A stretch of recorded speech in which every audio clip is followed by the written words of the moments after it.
Alondra Carrasco Arrieta de Iztapaluca, 14 años.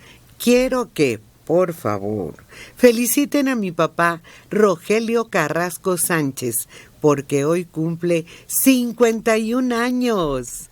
Es el mejor papá, el mejor abogado.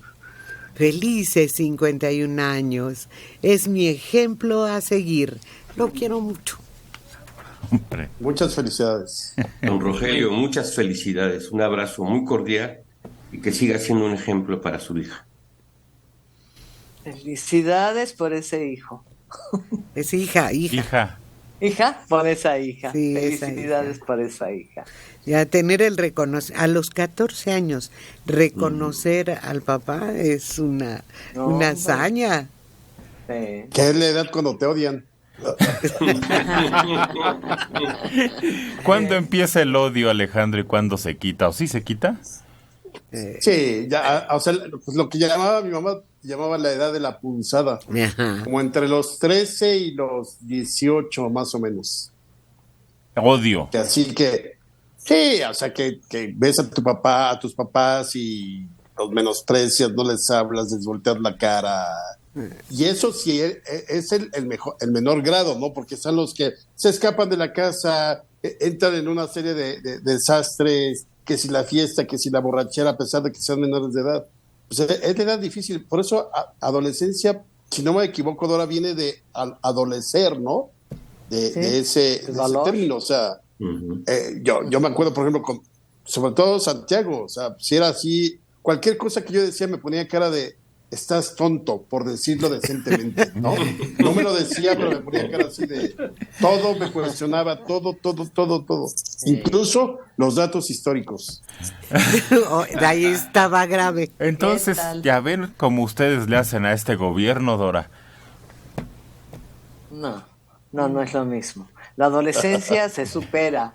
La adolescencia es la etapa de conflicto con la autoridad, oposicionismo, rebeldía, desaseo, indiferencia y entrar a explorar el mundo de los adultos. El trago, el cigarro, las drogas, el sexo, todo esto, pues lógicamente los padres no lo van a aplaudir. Entonces entran en conflicto con la autoridad. Es como estirar una liga, a ver quién la suelta primero para que se dé el ligazo el otro. Pero se supera. Y este gobierno no veo para cuándo se vaya a superar, y más si queda en el mismo canal. No. Es muy, muy distinto. Y sí es la etapa del odio, es la etapa de la inconformidad.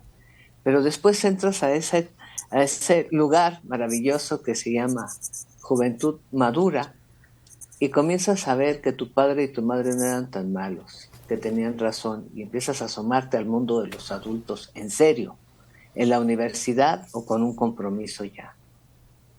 Y es cuando dices cuánta razón tenían mis padres. ¿Cómo me aguantaron?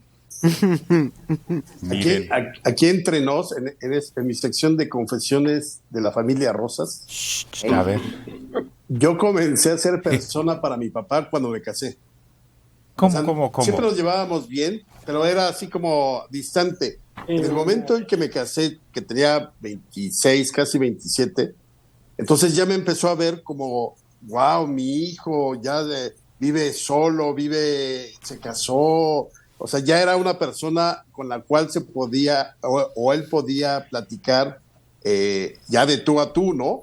De comentar acerca de la vida y todo eso. Pero antes, pues éramos así como mis 3 hermanos hombres y mi hermana, pues como los hijos, ya. O sea, hace esto, por favor, ve allá. Los muchachos. Pero no había como, exactamente. Muchachos. Pero, ¿en qué lo notabas? Es decir, ¿en la plática, en los temas, en el trato? ¿Cómo? Sí, como en el respeto, y no porque fuera un trato grosero, sino como que ya te pedía incluso consejo. Oye, hijo, mira, estoy haciendo esto, ¿cómo ves? Oye, papá, pues no, mira, yo pienso que tal vez debería ser de este modo o de este otro. Antes no, antes como que él resolvía junto con mi mamá y ya. Pero sí fue muy notorio. Yo lo noté muy, muy fuerte a partir de que me casé. O sea, me convertí ya como en el adulto responsable con el cual él encontraba un par. Sí. Subiste de categoría. Exacto. Exactamente. Sí, lo toman en cuenta desde el momento en que asume la responsabilidad de un matrimonio, de una pareja, la autonomía económica, la independencia espacial, ya es un hombre. Bueno, ahora sí me puede dar un buen consejo. Y fíjate, me acuerdo que una semana antes de casarme me dice, cosa que nunca había sucedido, oye, quiero que vayamos a cenar. Y entonces yo convoqué a una cena con mis amigos de entonces, a muchos de los cuales todavía veo, para hablar de que mi papá me había invitado a cenar y no sabía de qué íbamos a hablar. Y entonces era como la típica cena, mi papá no la típica, sino quiero hablar como si te revelara las verdades del futuro que te toca y no, mira esto y la vida es así. Entonces fue muy padre porque pues ese tipo de cosas antes de casarme no las tenía.